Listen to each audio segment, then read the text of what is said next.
네, 연합뉴스 경제TV 시청자 여러분 안녕하세요. 저는 아나운서 성유입니다. 오늘 저희가 개국 1주년을 맞이해서요. 아주 특별한 프로그램을 준비했습니다. 우선은 저와 함께 오늘 진행하실 분을 제가 소개를 해드릴 텐데요. 동학개미의 멘토 이렇게만 말씀을 드려도 벌써 눈치채신 분들도 계실 테죠. 연합뉴스 경제TV에서 차 한잔 합시다 라는 이제 프로그램도 진행을 하고 계시는 분인데요. 채슬리 투자자문의 박세익 전무님이 제 옆에 계십니다. 안녕하세요. 안녕하세요. 이 특집 방송 주제가 제가 우리나라가 금융 강국이 되기 위해서는 가장 중요하다고 생각하는 주제이거든요. 아마 지금 무슨 주제를 가지고 왔나, 특히나 이제 1주년인데 소개를 바로 해주실까요? 네, 바로 우리 아이들에게 돈 이야기를 가르쳐 주는 건데요. 네. 우리가 잘 아는 유태인들의 네. 5,000년 어떤 지혜가 담겨 있는 경전이라고 하는 네. 탈무드에 네. 이런 얘기가 있잖아요.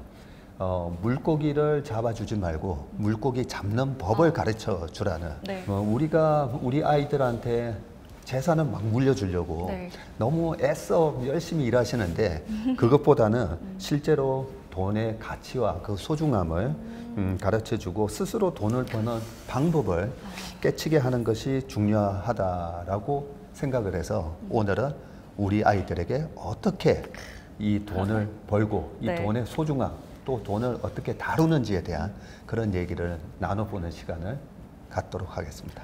정말 중요한 주제라고 생각이 들고 사실 이제 저도 아이를 키우고 있는데 이제 아이가 아직은 어려요. 근데 이제 앞으로 이 아이한테 어떻게 뭐 경제 교육이라든가 아니면은 뭐 어떤 것들을 좀 알려줘야 되나 사실 저도 이제 점점 궁금해지고 있는 시기이거든요. 그렇기 때문에 오늘 이제 전문가들 모시고 저도 이제 메모를 하면서 또 시청자 여러분들께서도 유익한 시간을 좀 가져가셨으면 좋겠습니다. 유미 아나운서 오늘 출연자 어떤 분들이 나오셨죠? 네, 제가 두 분을 소개를 해드릴 텐데요. 제가 제작진한테 전해 듣기로 되게 모시기 어려웠다고 들었는데 네. 두 분을 소개하겠습니다. 먼저 이분의 책의 제목은요. 따라 돈 공부 절대 미루지 마라 라는 이제 책의 저자이시기도 하고요. 22년차 현직 애널리스트십니다. 믿고 보는 넘버원 애널리스트시죠. 신영증권의 리서치 센터의 박소연 이사님 모셨습니다. 안녕하세요. 네, 안녕하세요. 저 신영증권 리서치센터에서 지금 22년 차 애널리스트로 일하고 있는 박소연입니다. 사실 제가 이제 애널리스트 하면서 고객들을 굉장히 많이 만나잖아요. 뭐 기관 투자가 만날 때도 있고 개인 투자가 만날 때도 있고 그런데 보통 보면 투자를 시작하신 지 얼마 안 된 경우가 굉장히 많더라고요. 근데 이게 아시겠지만 이제 수업료라는 표현을 쓰는데 투자를 해서 보통은 처음에 좀 실패를 하지만 그거를 통해서 이제 배운 거를 가지고 나중에 돈을 버는 경우가 많은데 일찍 시작하신 분은 그 수업료를 일찍 내거든요. 근데 이제 나중에 시작하신 분들은 그 나중에 사실은 30대, 40대 넘어서 수업료를 내다 보니까 조금 일찍 시작하는 게 좀 중요하지 않나라는 생각을 했는데 사실 그 사이에 저희 애들은 계속 잘하고 있었던 거죠. 지금 학교 성적 잘 받는 것도 중요하지만 사실 인생에 있어서 그냥 학업 공부보다 돈 공부가 훨씬 중요한데 우리 아이들이 좀 일찍 시작해서 그 수업료를 좀 적게 짧게 낼 수 있으면 훨씬 더 좋겠다는 생각을 좀 많이 하고 있었는데 좋은 기회가 돼서 네. 책도 내게 되고 생각을 많이 해보고 있는 상태입니다. 네, 진짜 모시기 어려운 분 모셨네요. 네, 맞아요. 정말 모시기 어렵다고 네. 3번을 저희가 부탁을 드렸다고 제가 들었고요. 또 이분도 바로 소개해드릴게요.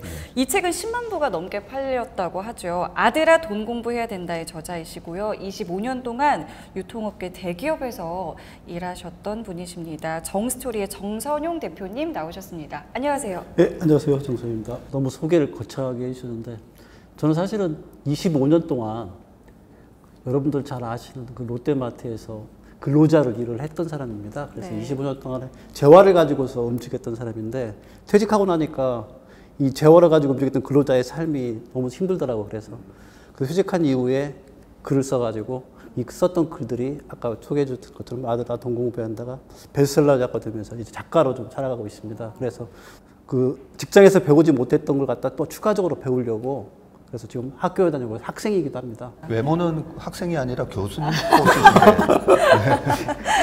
다들 인사를 하더라고요. 제가 다 들어가는 순간에. 딸 아들이란 말씀이시죠? 네. 저는 아들만 둘입니다. 원래 딸 아들이면 200점, 저처럼 이제 아들 딸이면 100점. 아들이면 몇 점인 거죠? 빵점. 근데 박 이사님, 네. 우리 애들이 어릴 때 집에 와서 갑자기 이렇게 물어보는 거예요. 아빠, 우리는 부자야? 이렇게 물어보는 맞아요. 거예요. 그때 굉장히 당황스럽죠. 그러니까요. 아직 부자가 아닌데. 아직 부자가 아닌데. 네. 그냥 불쑥 네. 그런데 아직 아기가 어리다고 너무 그러셨죠? 어려서, 네. 그 아마 빠른 애들은 아마 6살 정도면 물어볼 수도 있어요. 저도.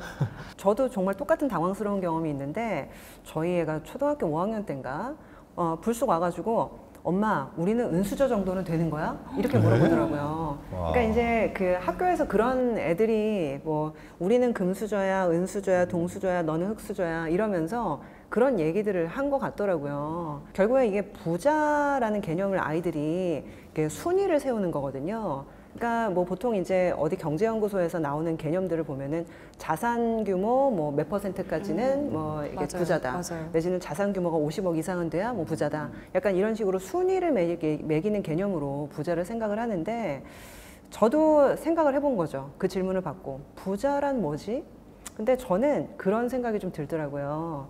이게 그 10억 있는 사람은 50억 있는 사람이 부럽고 50억 있는 사람은 100억 이상이 부럽고 100억 있으면 1000억이 부럽게 되거든요. 그래서 이게 사실은 부자라는 기준을 그렇게 순위를 매겨서 숫자적인 개념으로 얘기하는 것들은 그다지 옳지는 않은 것 같다. 저는 그래서 이 부자가 된다라는 거는 내가 자유를 얻는 개념이라고 생각을 해요. 예를 들면 제가 일하기 싫을 때는 좀 쉴 수 있는 자유. 그리고 제가 월급 200만 원 받지만 나는 내가 하고 싶은 일을 할 수 있는 자유. 그러니까 어찌 보면 경제적인 부분의 속박에서 조금 벗어나서 내가 자유롭게 선택을 할 수 있는 어떤 기준이 생기는 게 저는 그 부자의 기준이라고 생각을 하거든요. 그래서 어찌 보면 사실은 월급 200만 원 받아도 내가 자유할 수 있는 거고요. 그런데 이 돈에 대해서 사실은 속박이 되고 구속이 되면 월급을 사실은 1000만 원씩 받아도 내가 부자가 아니라고 느낄 수 있거든요. 그래서 저는 저희 아이들한테 돈을 사실은 많이 모으고 불리는 것도 중요하지만은 그러한 마음가짐 자체가 훨씬 더 중요하다. 저는 그런 생각을 좀 했었어요. 네. 저는 약간 좀 비슷한 맥락이란데 좀 다른 개념으로 좀 설명을 좀 드리고 싶어요. 그러니까 뭐 저희 아들들이 이제 26, 23이기 때문에 기본적으로 돈이 뭔지도 알고 부가 뭔지도 어느 정도 알기 때문에 네. 그리고 우리 집 자산이 얼마 정도인 걸 알기 때문에 참고로 한 50억 정도 돼요. 그러시군요. 그러니까 월급쟁이로는 부자이고 뭐 다른 자산가들에 비해서는 부자는 아니지만 그래도 아이들이 이제 그 정도 아니까 이 정도의 금액을 가지고 있으면 뭐가 좋으냐. 그게 부자로서 살아가는 방법이 아니냐 해서 묻더라고요. 그래서 저는 이 얘기를 했습니다. 삶의 주도권을 너가 가지고 살아갈 수 있다. 50억 이상을 가지고 있으면 그러니까 아버지처럼 뭐 제가 잘났다는 뜻이 아버지처럼 퇴직하고 난 이후에도 50억이라는 자산이 있었기 때문에 글을 쓸 수 있었고 내가 쓰고 싶었던 글을 쓰면서 내 삶의 주도권을 나의 시간들을 내가 가고 싶은 장소를 내가 선택하고서 살아갈 수 있게 된다.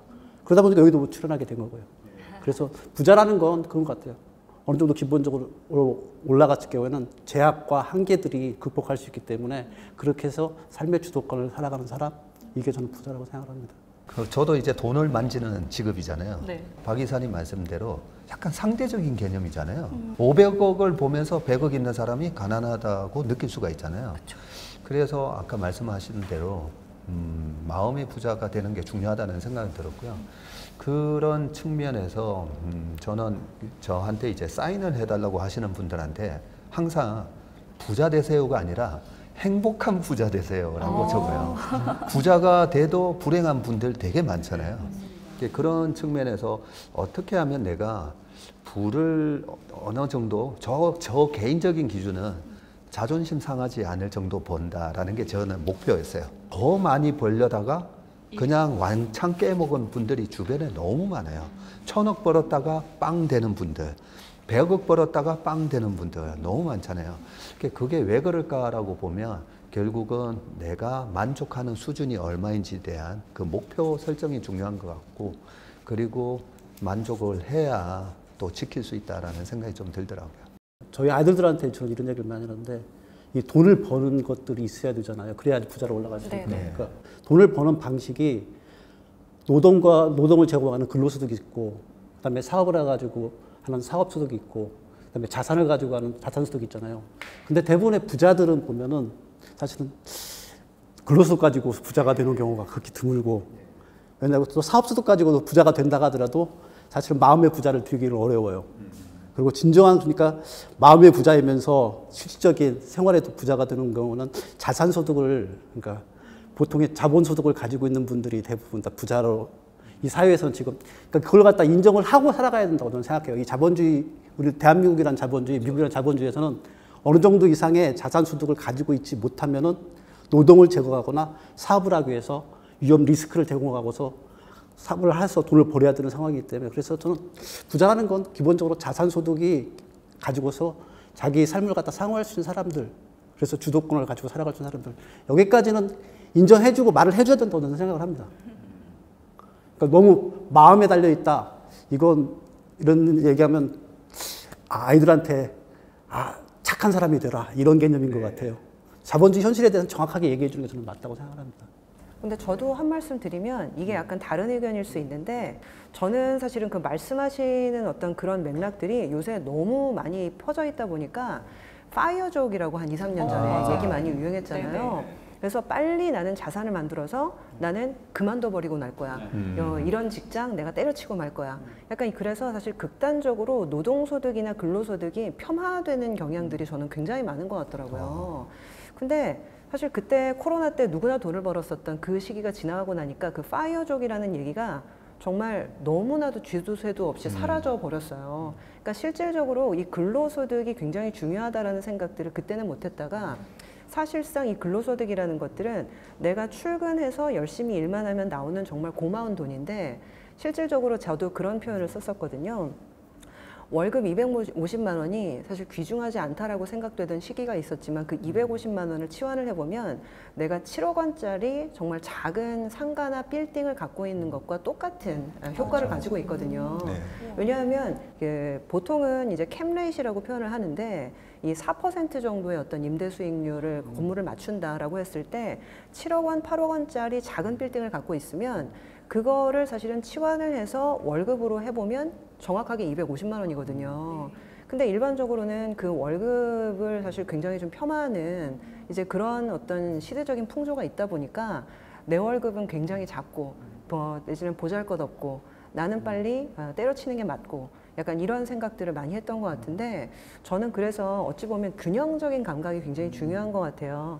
자산소득은 어찌 보면 요새 이제 투잡이나 이런 것들이 굉장히 많이 유행하는데, 한쪽으로는 사실은 월급으로서 안정적인 어떤 근로소득원을 벌고, 근데 그 부분으로 사실은 종잣돈을 만들어서 자산소득을 만드는 약간 장기적인 플랜을 세우는 게 굉장히 중요한데, 어느 쪽에서는 자산소득만 강조하고 어느 쪽에서는 근로소득만 강조하고, 그러다 보니까 이게 좀 편향되는 어떤 그런 논거들이 좀 돌아다니는 게 아닌가, 좀 안타깝긴 하더라고요. 근데 너무 중요한 얘기를 해주셨어요. 사실 아까 행복한 부자라고 얘기했잖아요. 어느 정도 자산을 이루신 분들, 자산가 분들 중에 어떤 분이 행복하고 어떤 분은 또 왜 안 행복한가 봤더니 일이 없는 분들이 불행한 경우가 많더라고요. 예, 그래서 내가 돈을 얼마나 많이 가지고 있나도 중요하겠지만, 정말 중요한 거는 뭐 90세, 100세 되셨을 때까지 내가 일을 할 수 있다는 게 너무 감사하고 행복하다는 얘기를 많이 하시거든요. 그래서 저도 뭐 경제적으로 빨리 독립해서 빨리 은퇴한다, 저는 이게 과연 맞는 목표 설정인가, 그런 생각도 많이 하거든요. 그래서 처음에 그 말씀을 잘해 주셨다고 생각하는데, 그럼에도 불구하고 저는 우리 고객분들한테 자녀분들 몇 살이세요 물어보고, 네. 고등학생, 대학생이면 우리 회사에 인턴 보내세요 이럽니다. 왜냐하면 좋네요. 조금이라도 빨리 금융교육을 받는 게 중요하다고 생각하거든요. 좋네요. 그쵸? 근로소득도 벌고 그러면서 금융교육도 받고 그러면은 네. 근로소득과 자산소득을 같이 벌 수 있는 대표님 회사에 인턴을 저희 아이를 잘 키워서 저 보내도록 하도록 하겠습니다. 네. 대기표 이제 좀 뽑으셔가지고 알겠습니다. 저한테 주시면 되는데, 그래서 저는 조금이라도 어릴 때 이렇게 표현하거든요. 우리가 운동을 배우면, 어릴 때 배우면 그나마 빨리 습득을 하잖아요. 골프가 됐던 수영이 됐던, 그죠?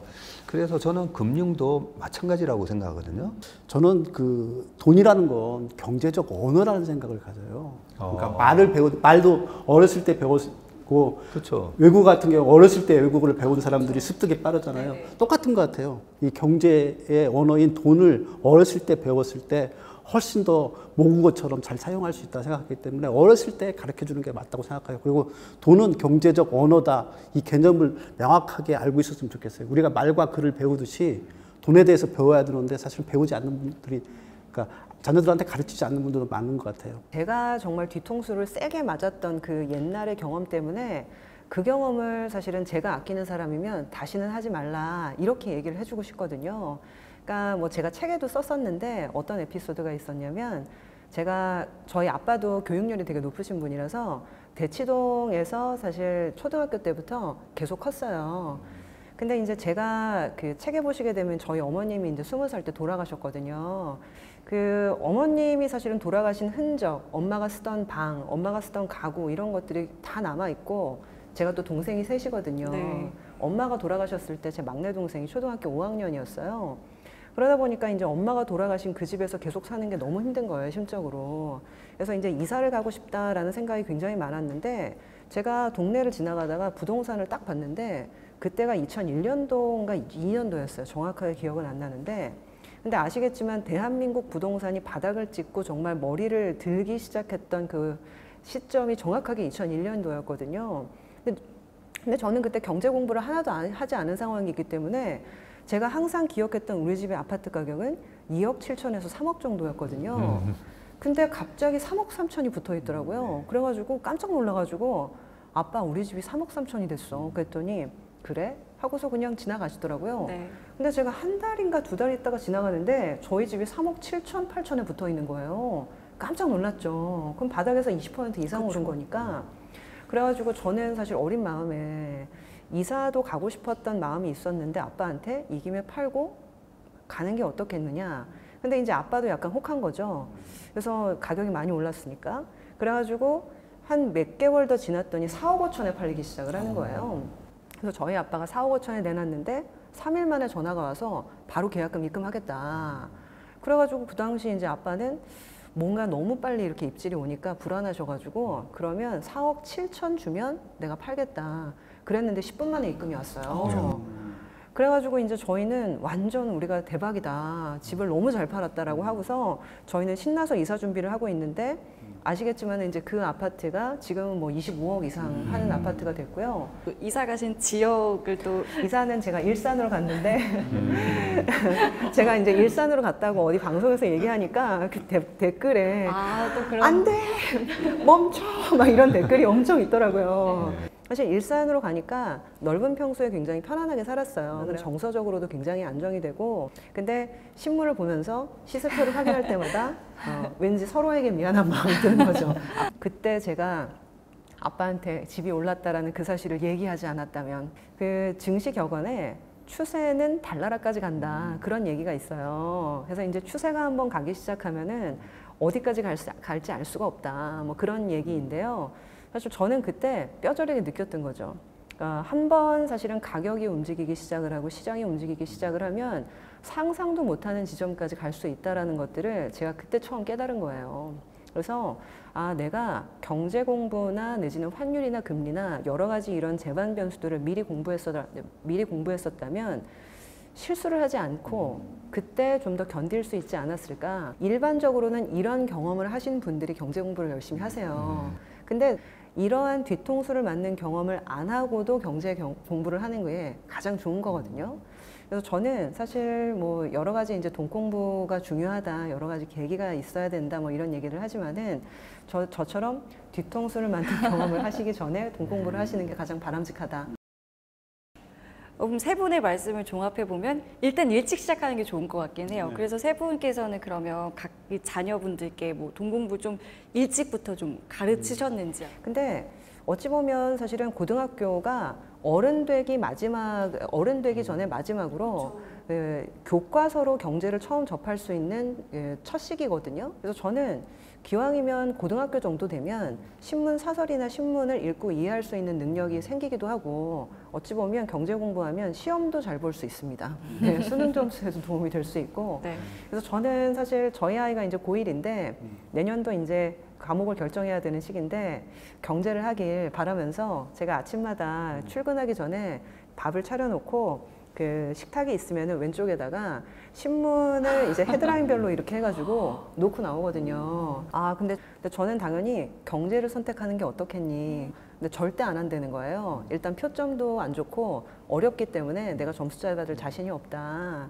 그러면서 이제 물어봤더니 사탐을 그러면은 경제 선택하는 사람이 없어라고 했더니 전국에서 수험생 중에 경제를 선택하는 비율이 1%밖에 안 된다 하더라고요.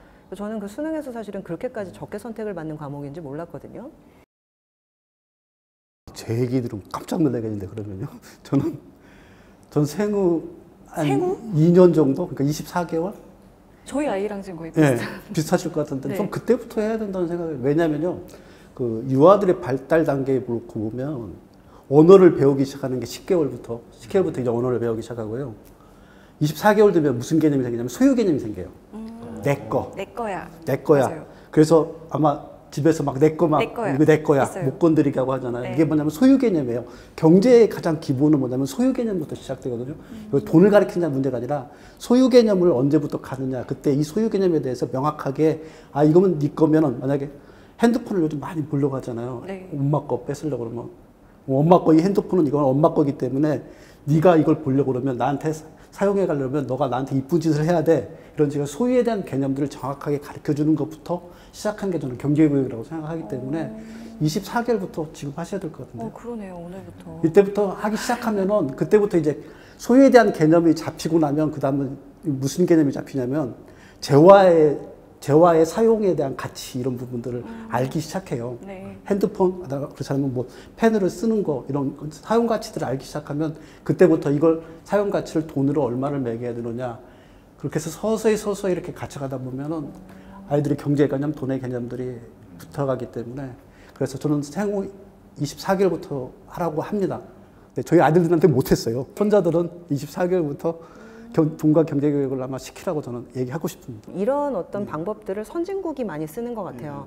그래서 어렸을 때부터 심부름하면 1달러 내지는 뭐 어디에 뭘 이렇게 설거지를 하게 되면 2달러 이런 식으로 해서 노동과 내지는 소득의 개념을 가르치고 네, 그런 것들을 선진국에서는 항상 많이 한다. 특히 미국이나 이런 데들은 일상화돼 있다고 하잖아요. 네. 특히 유대인들은 그거에 대한 네네네네. 명확하죠. 그래서 유대인들은 실제로 플립마켓 같은 데 가가지고 자기가 쓰던 것도 팔고 이거 맞습니다. 팔면서 이게 얼마의 가치를 부여해야만이 이 재화에 대한 가치가 있느냐 이런 것들이 사실은 돈이 개념이잖아요. 돈이 그 모든 물건의 판단에 대한 기준들이 돈으로 하기 때문에 그쵸. 이게 그래서 그런 부분들 개념들을 어렸을 때부터 쭉 하다 보면 나중에 커서 굳이 뭐 저처럼 이렇게 뼈저리게 깨닫고서 아들한테 공부해야 된다 쓰질 않고도 깨달을 수 있을 겁니다.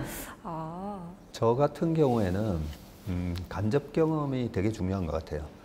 내가 맞든 틀리든 부모들이 아이, 돈 얘기하는데 너네들 좀 맞아요. 나가 있어. 이런 얘기 아이들 앞에서는 안 하려고 안 하고 하려고 못 듣게 하는데 하려고 많이 하시잖아요. 무조건 애들 일부러라도 데리고 와서 하셔야 돼요. 아. 예, 이사 가는 것도 마찬가지고 어디에 청약을 하든 아니면 아니야 여기가 지금 부동산 꼭지일 거야 아니면 주식은 하면 안 돼 했던 안 했던 그런 것들이 애들이 지나고 보면 애들도 부자가 되고 싶어 한다 했잖아요.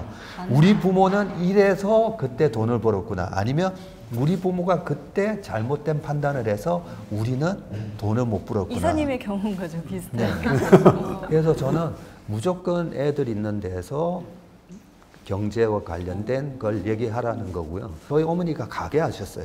양품점 하셨어요. 그래서 물건 떼러 가실 때마다 같이 따라갔어요. 저희가 삼형제거든요. 근데 하필 항상 저를 데리고 다니셨어요. 저희 형님 보고는 공부하라고 집에 있으라고 하고 저를 데리고 이제 장사를 다니셨는데 물건을 뗄 때 이제 옷, 양품점이니까 옷 사러 가시잖아요. 그러면 이게 25,000원? 그러면 2만 원 해주면 안 돼요? 라고 하시면서 어머니가 저 집 어디 가면 이런 것들이 얼마다. 그래서 우리가 2년 전에 이런 데이터 있었잖아요. 코로나 직후에 여성, 남성 중에 누가 제일 수익률이 좋았나? 30대 여성이 제일 좋았어요. 맞아요, 그죠? 맞아요. 네, 기억나요. 그리고 네. 20대 남성이 수익률이 제일 안 좋았고, 그러니까 저는 그걸 설명을 할 수가 있어요. 30대 여성분만 하더라도 매일같이 마트 가서 이 우유, 저 요구르트, 어디 홈플러스가 비싼지, 이마트가 싼지 현실적인 경제 매일매일 비교하고. 현실적인 경제 개념이 쌓이잖아요. 맞아요. 근데 어릴 때도 보면 저희 아버지가 어머니한테 가끔씩 혼날 때가 있어요. 왜 이런 걸 이 가격에 사왔냐고. 그죠? 맞아요.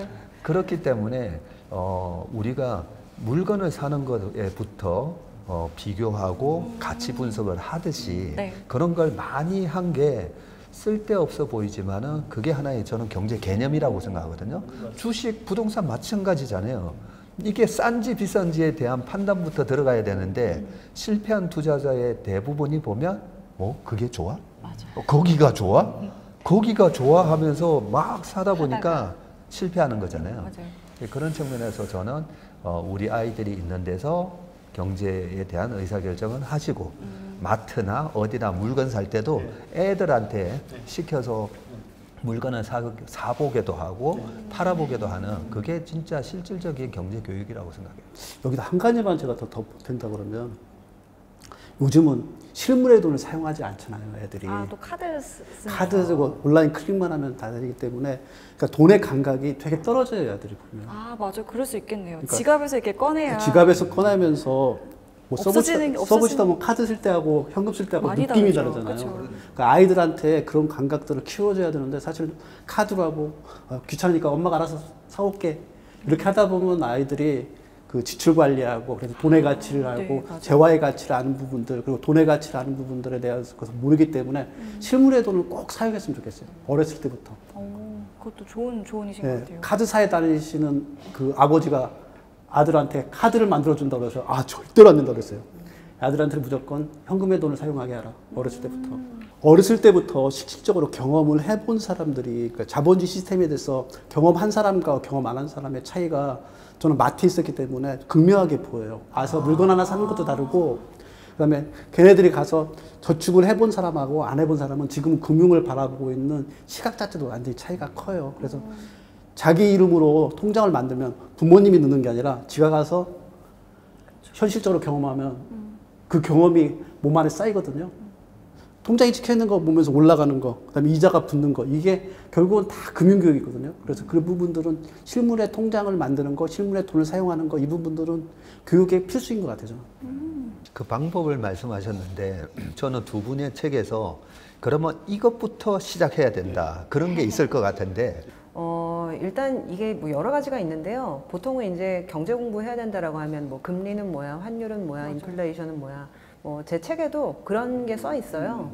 근데 제가 이게 사실 실질적으로 보면 그런 것들을 공부하기 위해서 그럼 뭘 해야 돼라는 게 훨씬 더 중요한 것 같아요.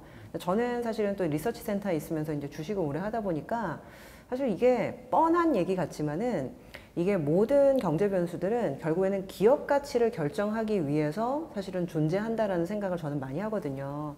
왜냐하면 환율이 변할 때 수출을 하는 기업들은 실적이 좋아지고 내지는 금리가 올라가면 부채가 많은 기업들은 어찌 보면 상당히 좀 어려워지고 그러니까 이런 것들이 기업의 가치를 평가를 하다 보면 이런 경제 변수들은 굉장히 좀 자연스럽게 알게 되는 측면들이 있거든요. 그래서 요새 보면 뭐 동학개미 운동 뭐 그런 얘기 많이 하지만은 사실상 굉장히 소액으로라도요. 저는 주식을 한번 투자를 해보는 어떤 그런 과정들이 저는 일찍 시작되면 오히려 자연스럽게 경제 공부를 할 수 있는 좀 첫발이 되는 것 같기도 해요. 성인이 아니어도. 성인이 아니어도요. 최근에는 초등학생, 중학생들도 좀 시작하는 케이스들이 많이 보이고 그리고 요새 사실은 고등학생은요. 그 주식 투자 동아리 같은 것들을 자체적으로 결성을 해서 소액을 사실은 모아서 투자 동아리를 하는 케이스들이 많이 좀 증가하고 있더라고요.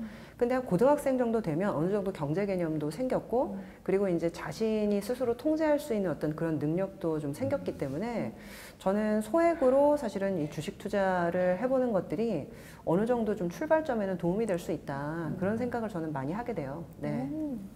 그 이사님이 말씀하신 그 주식 이런 부분들을 잘 할 수 있게 되려고 그러면 네. 돈이 뭔가 이걸 알아야지 사실은 이 부분도 잘할 수가 있잖아요. 네. 그래서 저는 그러니까 이사님이 주식을 할 수 있게 그래서 돈과 경제 공부를 할 수 있을 때 그 바탕이 되는 돈의 역할에 대해서 한번 좀 짚어보고 싶어요. 그러니까 돈의 기본적인 역할이 세 가지를 보통 다 얘기하잖아요. 예.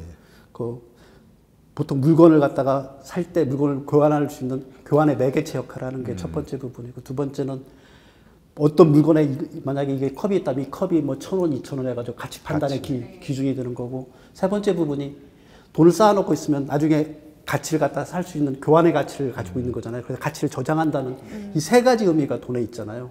그러니까 이 의미에 대해서 한 번쯤 현실적으로 짚어보면 좋겠어요. 그 물건을 사가면서 이 돈이 이 역할에 이 교환의 매개체 역할을 하는구나, 사용과 교환의 매개체 역할을 하는구나, 이 부분들을 느끼게 해주고요. 그다음에 이게 볼펜이 만약에 1,000원이 나오면 1,000원의 가치를 한다는 그 기준점을 갖다 만들어내는 것들을 돈에서 찾아야 되고요. 세 번째 부분은 이거 하려고 그러면 1,000원이라는 돈을 갖다가 자기가 모으고 있어야 되니까 저장을 해야 된다. 이런 돈의 기본적인 개념들, 역할들을 알고 있으면 이것들이 그걸 확장돼 가지고 주식 투자하는 것들, 그다음에 가치를 판단하는 부분, 주식의 가치를 판단하는 부분들, 그래서 그 판단했던 부분들이 시간이 지남으로써 가치가 성장해 가지고 부를 갖다 증진할 수 있는 부분들, 이런 부분들이 종합적으로 가기 때문에 저는 돈 공부나 경제 공부의 초반은 돈이 뭔가, 돈의 역할을 명확하게 좀 심어주는 게 필요하다, 그런 생각을 합니다. 그 말씀을 듣다 보니까 저는 어릴 때 우리 부모님한테서 어떤 경제적 개념과 교육을 받았었나 생각해 보니까 저희 아버지가 어릴 때 그런 말씀을 하셨어요. 아마 제가 그런 질문을 했는지는 모르겠지만 삼분법으로 얘기하시면서 이렇게 재산을 관리를 할 때는 부동산, 그 다음에 주식, 그 다음에 현금, 이렇게 333으로 가져가야 된다, 이런 말씀을 하시더라고요. 네. 근데 뭐 어릴 때야 뭐 돈도 없고 그런 걸 내 돈이 있는 게 아니니까 뭔 말씀인지는 몰랐지만 제가 이 주식시장에 들어와서 우리 업계 분들을 보니까 주식쟁이들, 우리 같은 주식쟁이들, 실제로 돈을 많이 번 분이 별로 없어요. 돈을 아주 많이 번 분이 몇 분 계시긴 한데 전반적으로 그러면 다른 대기업에 다니는 분들에 비해서 부자인가 보면 안 그래요, 솔직히. 정말요? 네, 의외죠. 약간은 다 너무 빠삭하게 알고 계시니까 네. 충분히 이렇게 되게 부자가 돼 있어야 하셨지 되는데 않았을까? 그 부분에 대해서 저희 형님도 신영증권 입사하셨어요, 옛날에. 그러세요? 네, 그러다가 1년 만에 이제 퇴사해서 업계를 떠났었는데 저희 형님도 똑같은 질문을 했어요. 내가 위에 보니까 우리 부장님들 집이 없다는 거예요. 정말요? 실제로 보니까 부자들이 아닌 경우가 많다는 거죠. 95년도에. 네, 그런 상황에서 제가 왜 그랬을까? 왜 우리 증권업계에 계신 분들은 엄청난 돈 전문가인 것 같은데 왜 부자가 안 된 분들이 많을까 생각해 보니까 그 아버지가 말씀해 주셨던 이 3분법을 실패한다는 생각이 들어요. 주식에 너무 그렇죠. 그러면 주식에 몰빵을 했더니 어떤 결과냐면 주식은 변동성이 큰 자산이잖아요. 근데 우리 정 대표님 말씀하신 거 은행에 넣었을 때 돈의 저축의 기능 분명히 있는 거잖아요. 그리고 돈이 현금이 가끔씩 킹이 될 때가 있잖아요.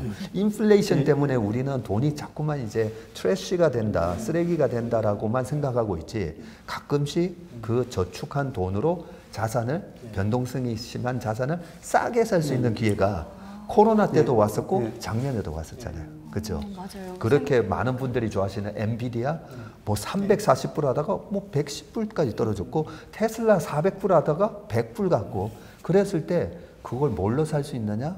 현금이 중요하잖아요. 그런 측면에서 저는 박 이사님 말씀하셨던 거 일단 주식을 해봐라. 저는 그것도 맞고요. 그리고 현금이 얼마나 중요한지 또 은행에 저축을 하면서 알 필요가 있다고 생각하고요. 그런 측면에서 이 세 가지 3분법, asset allocation이라고 할 수 있잖아요. 자산 배분. 이것도 참 중요하다는 걸 깨달아야 되는데 어릴 때 이걸 알 수 있을지는 모르겠어요. 아니 근데 이사님 정말로 그 업계에 계신 분들이 이 3분법을 잘 이렇게 안 하시는 근데 다 그러신 건 아닌데 근데 오히려 주식으로 돈을 많이 버신 분일수록 의외로 집이 없는 경우들이 좀 있더라고요. 그래서 저는 아니 그렇게 돈 많이 버셨는데 왜 집이 없으세요? 라고 그러게요. 하면 나는 집에 그 전세금이든 내지는 매매든 그 많은 돈을 깔고 있는 게 너무 아깝다는 거예요. 왜냐하면 내가 주식을 하면 이 돈으로 얼마나 수익을 더 벌 수 있을 텐데 너무 아깝다 하면서 나는 전세 산다고. 그래서 저는 오히려 사실은 돈을 많이 버신 분일수록 그런 경우가 많더라고요. 근데 그런 경우는 사실은 변동성이 사실은 크게 벌어지게 되면 그쵸. 돈을 많이 벌기도 하지만 사실 그만큼 사실은 자산 감소 속도가 또 빨라지는 시기들이 분명히 오거든요. 네네. 하락장에서는. 그래서 저는 그런 케이스들을 꽤 많이 봤어요. 네, 돈을 많이 버신 분일수록. 네. 그 집 얘기 나오니까 네. 그 3년 전에 부동산 관련된 경제 TV에서 저한테 인터뷰를 좀 해달라는 거예요. 그래서 저는 주식 전문가지 부동산 전문가는 아닌데요 했더니 전무님이 부동산 지금 카페에서 난리라는 거예요. 되게 유명해지셨다는 거예요. 왜 그렇죠? 저는 주식 얘기밖에 안 했는데 했더니 전무님이 올해 주식으로 돈 벌어서 내년에 집 사라. 주식으로 번 돈은 땅에 묻지 않으면 다 사라진다. 이런 얘기를 해서 엄청 유명해졌다는 거예요. 근데 그게 제가 이 업계에서 절실하게 느낀 거였거든요.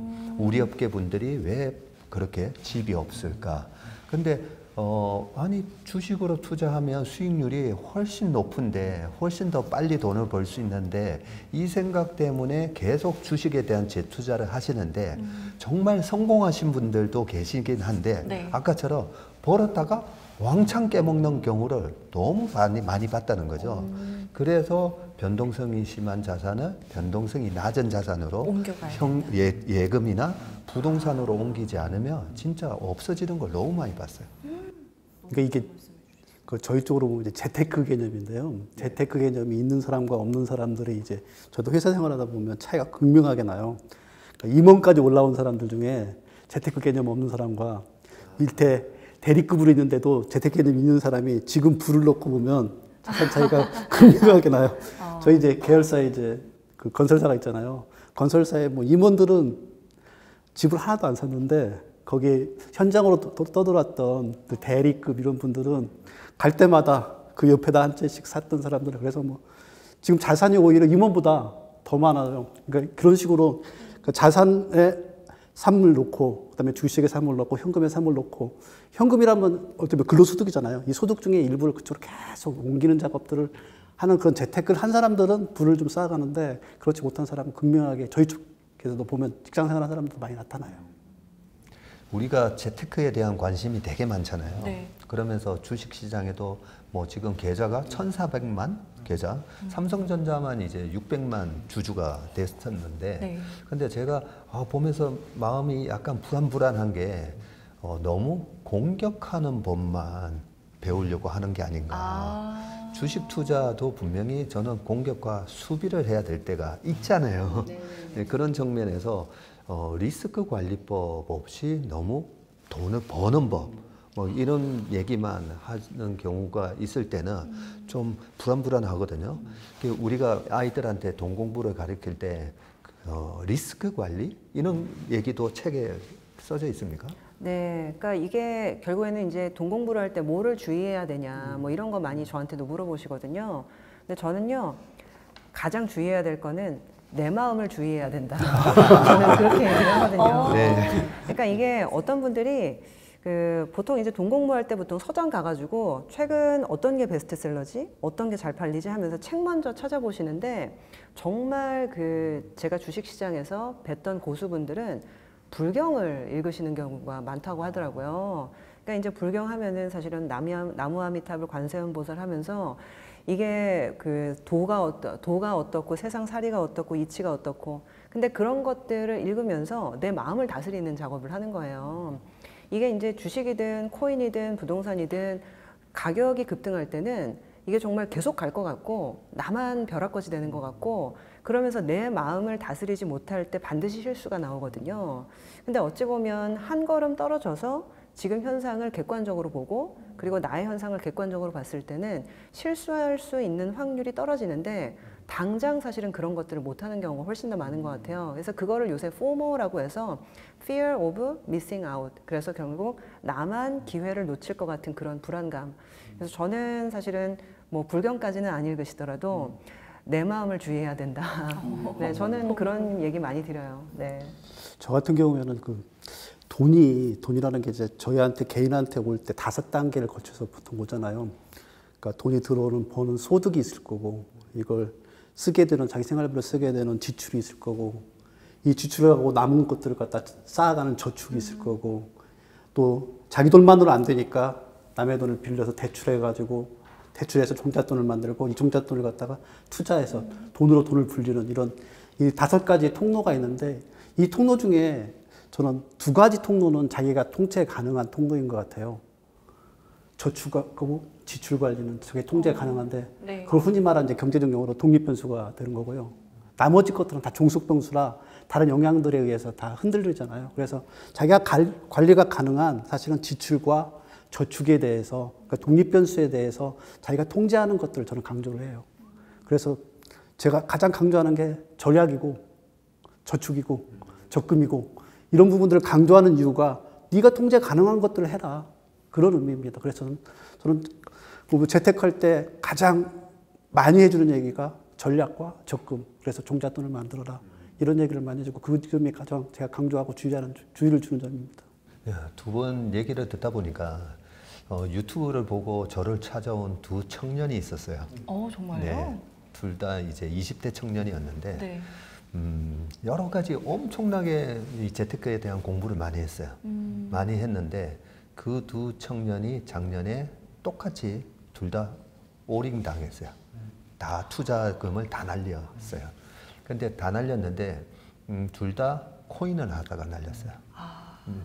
그래서 저는 공부를 되게 많이 하기는 했었지만 어떤 부분에 있어서 걔네들이 실수를 했을까?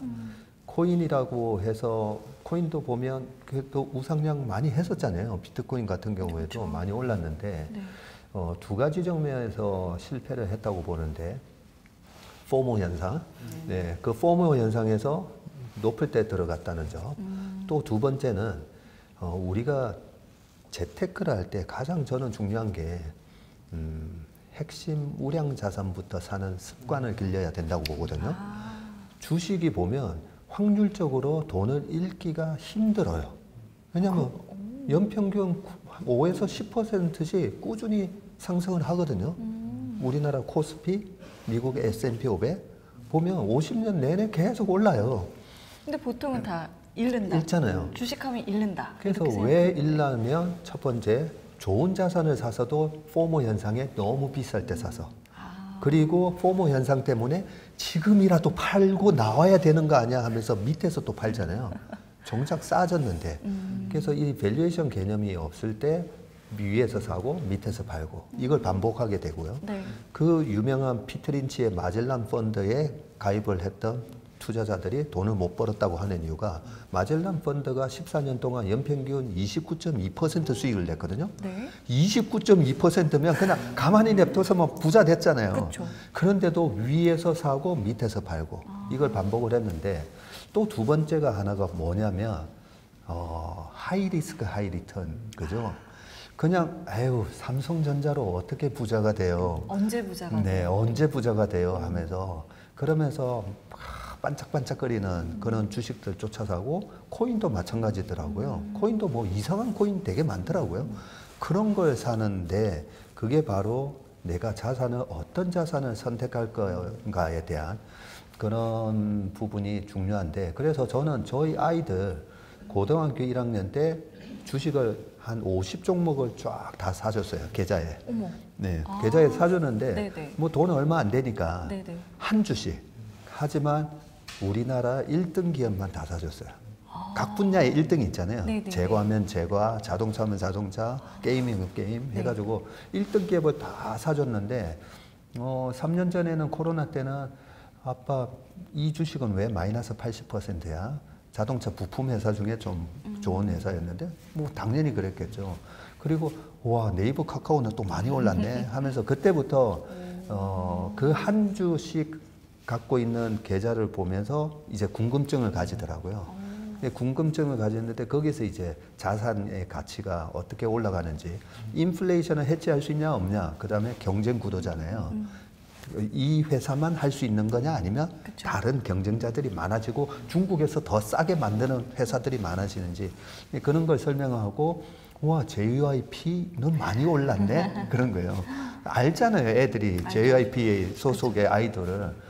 그런 걸 설명을 해주는 거죠. 그런 걸 얘기해 주면서 애들이, 아, 좋은 자산을 사야 되는구나. 성장하는 자산을 사야 되구나. 그런 개념을 알려주는데, 너무 지나치게 처음 투자할 때 잡주, 그죠? 그런 걸 이제 피하게 해주는 게 정말 중요한 것 같아요. 그 두 분한테는 뭐라고 말씀하셨어요? 찾아오신 분한테는? 중요한 질문 해주셨는데, 네. 다 잃었다는 거예요. 네. 몇 천만 원을 다 잃었어요. 근데 20대 몇 천만 원이니까 상실감이 엄청 클 거잖아요. 네. 그래서 제가 조금 따끔하게 충고해 줬어요. 어떻게 해야 되냐면, 3D 업종에 가면 요즘 월 한 500씩 벌 수 있잖아요. 그렇죠. 3D 업종에 가서 노동의 소득에 감사함을 깨달아라. 그것부터 깨달고 다시 재테크 하라고 했어요. 그래서 우리가 일을 하면서 한 달에 그렇게 열심히 땀 흘리면서 힘들게 이렇게 돈을 버는데, 너네들 돈을 너무 쉽게 벌려고 한 거 아니냐는 거죠. 왜 쉽게 벌려고 하니까 변동성이 큰 자산에 투자하게 되는 거잖아요. 그것부터 깨달으라고 하면서 따끔하게 혼내주고 3D 업종에 가서 일해서 그러면 1년 반이면 너네 잃었던 돈 다 벌지 않느냐. 그렇긴 하네요. 네, 그걸로 다시 찾아와라고 했더니 진짜 둘 다 3D 업종에 가서 일하고 있어요.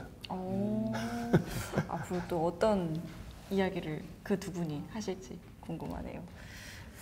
저희가 이제 두 분과 뭐 여러 가지 이야기들을 이제 나눠봤는데, 그래서 저희가 이제 두 분 오시기 전에 시청자분들께 좀 질문을 좀 받았어요. 좀 현실적인 질문. 두 분께 좀 질문을 드리고 싶은 것들을 여쭤봤는데, 어떤 것들이 있는지 먼저 함께 들어보실까요? 안녕하세요. 박수연 이사님, 권선용 작가님. 저는 배우 송채은이라고 합니다. 저는 아직 20대긴 하지만 사실 주택 청약을 한 지 10년이 넘었어요. 아무래도 제 직업상 수익이 많을 때도 있고 적을 때도 있고 이렇게 일정치 않다 보니까 나만의 홈 스위트 홈을 만들어야 되겠다. 약간 이런 생각이 어렸을 때부터 있었던 것 같은데요. 근데 요즘 제 주변 친구들이 주식이나 코인 이런 것들을 하면서 목돈이 묶여있을 수 있는 내 집 마련이나 적금 같은 건 하지 않는 경향이 많이 있더라고요. 그 친구들이 하는 말이 집은 전세나 월세로 살면 되니까 최대한 투자 자금을 확보하는 게 가장 중요하다라고 말을 하는데, 그 사이에서 저는 자꾸 갈등이 생기더라고요. 그래서 저는 주택 청약을 계속 유지를 해야 되는지, 아니면 그 친구들 말처럼 투자 자금 확보를 해야 하는 건지 그 부분이 너무 궁금하더라고요. 두 분께서 답변해 주시면 너무 감사할 것 같습니다.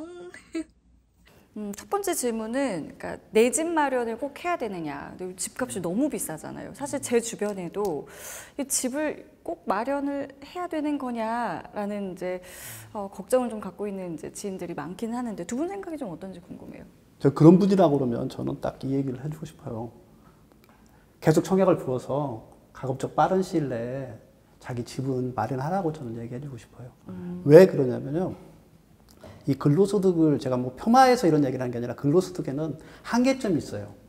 지금 대한민국 현실에서는 지금 그러니까 퍼스트 커리어라고 해서 그러니까 첫 번째 직업을 선택했던 부분들이 퇴직 연령이 몇 살이냐면요. 49.3세예요. 그렇게. 49.3세까지밖에 평균 연령이 일을 근로소득을 해서 돈을 벌 수가 없는 구조예요. 현재 우리나라 일자리 구조가. 그렇기 때문에 이분이 근로소득을 현재 벌고 있다 하더라도 앞으로 10년, 15년? 이때는 못 벌어요. 그 이후에는. 그러면 그때도 계속 월세를 내면서 살아간다는 건 불가능해. 소득이 없을 경우에는. 그래서 지금 소득을 벌고 있는 이 시점에 청약을 계속 넣고 좀 전략하고 해서 자기 집을 마련해야지 그 자기 집이 결국은 주거의 안정성, 생활의 안정성, 그리고 여기에 또 한 가지 자산의 가치가 상승해가지고 그 보통은 인플레이션 해치를 할 수 있는 역할까지 자산이 할 수 있으니까, 지배할 수 있으니까. 그래서 반드시 하라고 해요. 예, 지금 우리나라의 그 평균 수명이 83세잖아요. 83세죠. 예, 남자가 81세, 여자가 이제 87세 해서 평균 83점 몇 세인데 말씀하신 대로 49세에 은퇴를 하게 된다는 거잖아요. 그렇죠. 평균적으로. 사실 저도 그러고 보니까 한 6, 7년 전에 내가 50세까지만 일을 할 수 있었으면 좋겠다 생각했었거든요. 그러다가 지금 50세 넘어서도 막 열심히 일하고 있는데 진짜 83세까지 거의 34년을 그렇죠. 소득 없이 근로소득 없이 이제 보내야 되니까 그거 심각한 문제다, 그죠? 그렇게 되면 그 이후의 삶이 오랫동안 갈 수 있는 부분들을 갖다가 만들 수 있는 토대를 만들어야 하잖아요. 근데 그 토대가 되는 것들이 저는 가장 중요한 자산이 뭐냐면요. 금, 땅, 집이라고 생각해요. 금, 땅, 집. 이게 안전한 자산이라고 생각해요. 인류가 가져왔던 자산 중에 제일 안전한 자산 3개를 꼽으라면 저는 금, 집, 땅인 것 같아요. 그래서 이 금, 집, 땅 이 부분에 대한 것들은 49.3세 이전에 기본적으로 확보해두라. 저는 그래서 이 부분을 강조하는 겁니다. 저 같은 경우는 아까 이제 대표님께서 3분법 얘기하셨는데 결국에는 이제 변동성이 사실은 적은 자산에 자신의 자산의 일부를 계속적으로 이제 분배하는. 근데 최근 들어서 사실은 부동산 자산의 중요성이 더 강조되는 부분이 요새 이제 인플레이션이 생각보다 고착화된다라는 얘기가 굉장히 많잖아요. 근데 그냥 이거를 이제 풀어서 얘기를 하게 되면 인건비가 올라가는 부분, 그리고 이제 건축 자재가 올라가는 부분, 그리고 실질적으로 이자 비용이 올라가는 부분들. 그러니까 이제 집이나 아파트를 새로 만들기 위해서 이제 필요한 그 비용 자체가 올라가다 보니까 기본적으로 건축 원가가 올라가는 거예요. 근데 이제 원가가 올라가다 보면 이 공급하는 사실은 건설사들이 계속 손해를 보면서 공급을 할 수는 없기 때문에 공급 가액 자체가 올라가게 되고 결국에는 이것들은 구축, 신축 가격을 전부 다 밀어 올리게 되는 역할들을 하게 됩니다. 그래서 사실 예전에는 이제 인플레이션이라고 하면 이러한 어떤 실질적인 어떤 물가에 대한 인플레이션이라기보다는 자산 인플레이션. 그러니까 금리가 떨어지면서 이제 자산 가격이 이제 올라가는 부분들을 우리는 인플레이션이라고 많이 생각을 했는데 지금은 이제 그런 형태의 인플레이션이 아니라 실물의 가격이 올라가는 인플레이션 시기가 요새 도래하고 있거든요. 그러다 보니까 사실 과거에 이제 내 집 마련의 어떤 강조점을 좀 했었던 그런 시기와는 좀 또 다른 앵글에서 부동산 자산의 어떤 중요성이 요새는 좀 강조되는 시기인 것 같아요. 네. 요즘 주변에 친구들이 결혼을 많이 합니다. 결혼을 저도 하고 싶은데 친구들 얘기 들어보면 좀 준비해야 될 게 많더라고요. 근데 가장 필요한 건 이제 돈이겠죠. 근데 계속 직장 생활만 해서는 돈 모으기가 좀 어려운 것 같은데 어떻게 하면 좀 효율적으로 모을 수 있을까요? 되게 반가운 질문이네요. 반가운 질문. 네, 얼마 전에 그 결혼 자금을 모아서 결혼을 하겠다라고 하는 청년한테 제가 결혼 자금 모아가지고 결혼하려면 결혼 못한다. 네. 그냥 결혼해라. 결혼하고 나서 모으는 거지. 맞는 말이에요. 총각으로 절대 너 돈 못 모은다. 어머나. 그런 얘기를 해준 적이 있거든요. 네. 네. 근데, 저 방금 사실은 말씀하신 부분을 사실 제가 증명할 수 있습니다. 왜냐하면 저 같은 경우에는 이제 남편이랑 같이 계속 한 20몇 년 맞벌이를 해온 사람이잖아요. 뭐 20몇 년까지는 아니라 20년 약간 안 되는 기간이지만 하지만 근데 자금을 사실은 모으고 결혼을 하려면 절대 결혼 못 하고요. 근데 결혼을 하고서 사실은 맞벌이를 시작하면서 이 돈이 사실은 불어나는 속도가 굉장히 빨라져요. 그래서 어찌 보면 이제 요새는 여자분들도 다 직업을 가지시고 일을 하시는 시대이기 때문에 이런 어떤 철학들이 좀 잘 맞는 사람을 만나서 같이 맞벌이를 하면서 결혼 이후에 소득을 불려나가는 것들이 훨씬 빠르다. 그래서 저도 정말 똑같이 결혼 자금 모아서 결혼하는 게 아니라 결혼해서 좋은 사람 만나서 그 다음에 결혼하고서 자금을 불려나가는 것들이 훨씬 빠르다는 거를 저는 강조드리고 싶더라고요. 근데 저도 똑같은 의견이라 이 올드한 세대의 상징처럼 얘기되는 것 같아서 근데 딱 맞는 것 같아요. 제가 97년도에 결혼했거든요. 네. 2,500만 원짜리 저기 반지하에부터 시작을 했어요. 근데 지금 와이프하고 결혼해가지고 와이프가 알뜰살뜰 잘 제가 벌어다 준 가지고 잘 관리해가지고 지금 50억까지 2,500만 원에서 50억까지 올라왔잖아요. 그래서 지금 2,500만 원 가지고 계신 분 그냥 결혼하세요. 결혼하셔가지고 같이 모아가면서 하는 게 맞습니다. 다만 여기서 중요한 게 뭐냐면요. 이 경제적 속궁합이 되게 중요하더라고요. 아까 말씀하신 그러니까, 가치관. 네, 가치관. 그러니까 경제적 속궁합이 중요해서 서로 간에 밸런스가 안 맞았을 때는 오히려 더 힘든 상황이 벌어지기도 하는데 이 밸런스가 잘 맞는 분이라 그러면 두 분의 합이 25년 이후에 저와 이상의 아마 자산으로 올라갈 수 있을 가능성이 충분히 있다고 생각합니다. 그래서 결혼은 준비해서 하는 게 아니라 하고 그 다음부터 살아가면서 생활을 만들어 간다. 저도 그 얘기를 해주고 싶네요. 그 둘 간의 어떤 가치관이 같은 사람이 만났을 때 그 시너지가 아주 극대화되더라고요. 그래서 일단 저는 좋은 사람 만나는 게 훨씬 더 먼저겠지만은 결혼을 생각보다는 두려워하실 필요가 없다. 저는 그 말씀 꼭 드리고 싶어요. 실제로 두 분 책에 아들아 이런 배우자를 만나야 된다. 딸아 이런 배우자를 만나야 된다. 맞아요. 똑같이 내용이 네네네네. 들어있어서 제가 굉장히 좀 인상 깊게 봤거든요. 돈을 모으는 데 있어서 사실은 네. 결혼이 생각보다 굉장히 중요한 좀 이 레버리지 수단이더라고요. 근데 궁금하네요. 어떤 배우자를 만나라고 얘기하셨어요? 저요? 물론 아빠 같은 사람 만나라고 자기 보고 있지? 사실 방금 말씀하셨던 어떤 그런 맥락인데 가치관이 맞는 배우자를 만나는 게 굉장히 중요하다. 그리고 경제관념이 같은 배우자를 만나는 게 중요하다. 저는 뭐 저희 남편이랑 같이 데이트를 하면서도요. 임장을 굉장히 자주 다녔었거든요. 부동산 보는 네. 그러니까 저희 남편은 부동산에 관심이 많아가지고 결혼하기 전부터 사실은 이제 부동산 투자하러 돌아다니고 막 그랬었더라고요. 돈도 없으면서 마음만 있었던 거죠. 근데 그러면서 이제 남편이 여기 한번 가보자. 그러면은 이제 거기에서 아파트 보면서 커피 한 잔 마시고. 그리고서 저 같은 경우에는 여기 어떤 기업들 본사가 있는데 이 본사가 절로 이전을 한대더라. 그러면 또 거기에서 또 이런 얘기를 하고. 그러면서 사실상 그런 이제 경제나 재테크를 보는 그런 눈이 같았던 게 사실 저희가 성격이 굉장히 다르거든요. 저는 집에 앉아서 넷플릭스 보거나 책 보는 거나 이런 거 굉장히 좋아하는 전형적인 MBTI로 따지게 되면 I 성향의 사람이고요. 저희 남편은 정말 운동이라는 거를 못하는 게 없을 정도로 아주 외향적인 사람이에요. 전형적인 E거든요.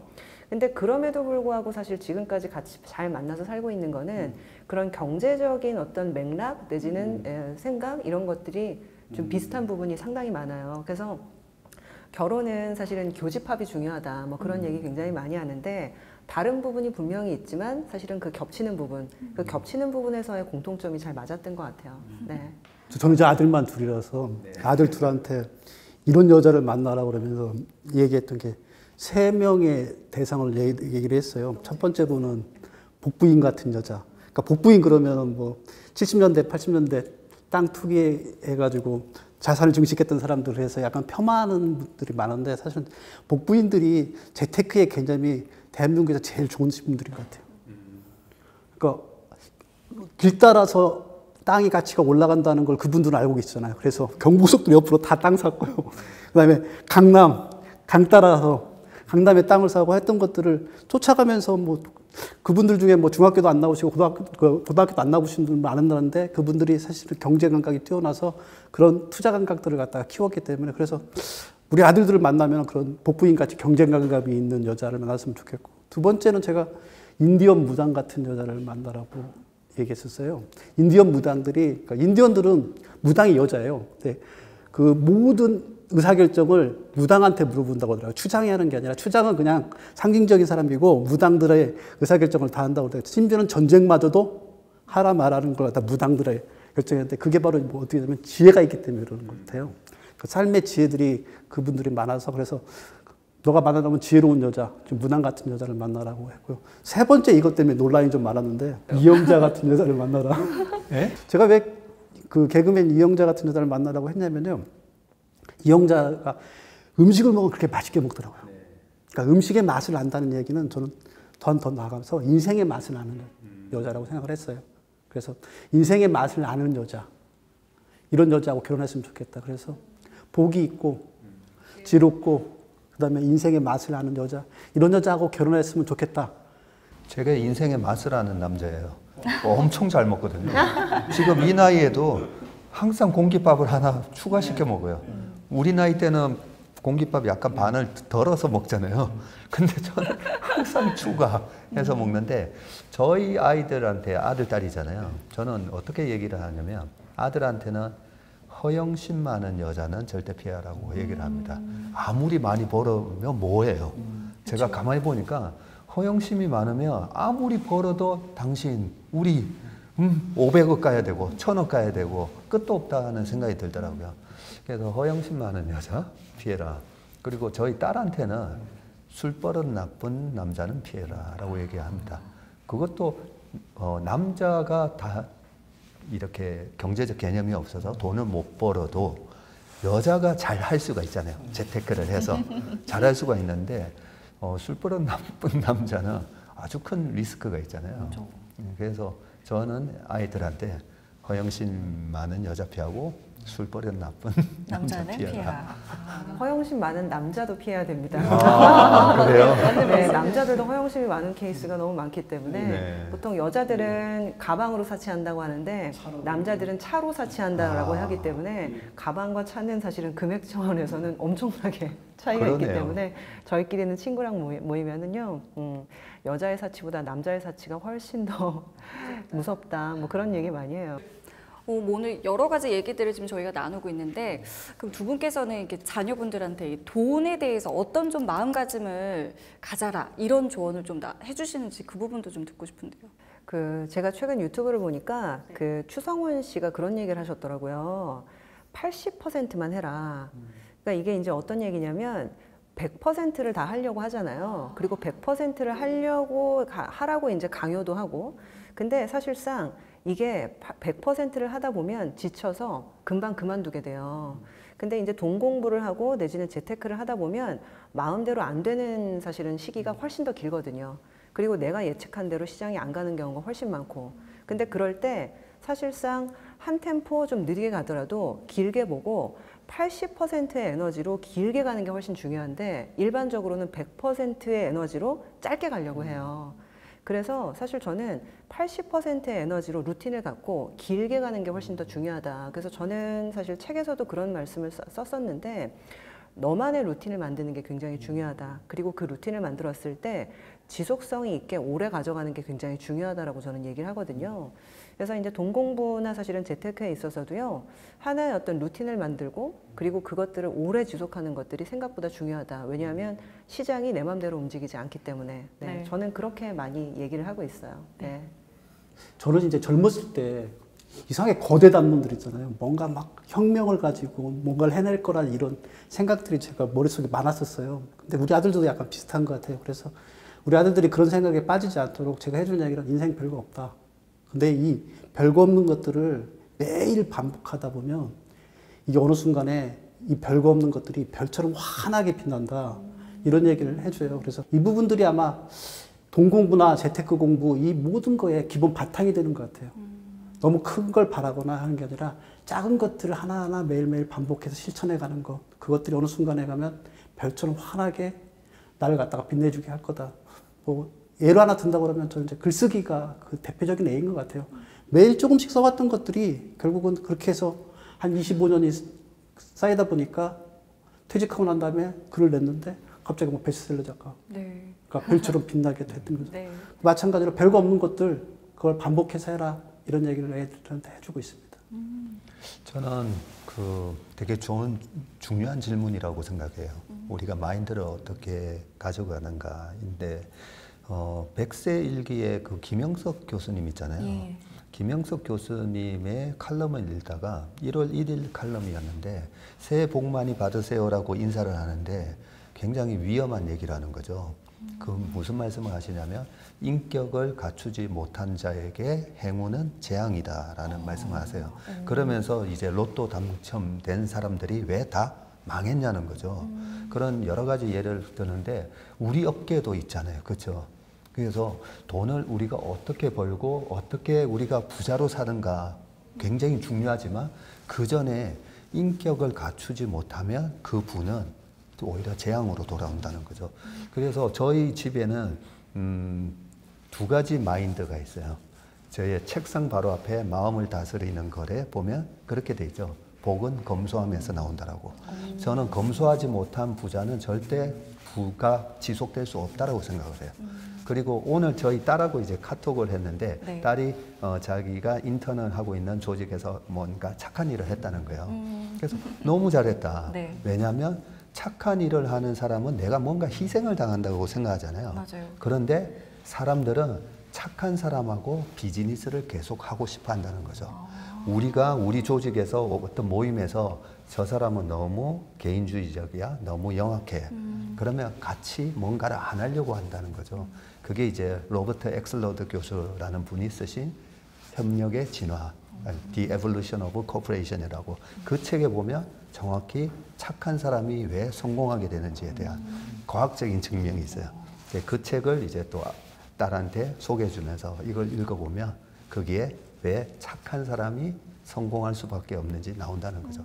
그래서 우리가 돈을 버는 여러 가지 재테크 기술, 노하우도 중요하지만 네. 정말 제일 중요한 거는 나의 마인드 세팅인데 네. 착하게 살자. 아, 그 책을 당장 사가지고요. 저희 딸한테 보여드리겠습니다. 네. 네, 전무님 저희 오늘 정말 많은 이야기 나눴는데 오늘 어떠셨어요? 저는요, 이 방송을 하면서 네. 이 코너를 고정으로 가야 되겠다.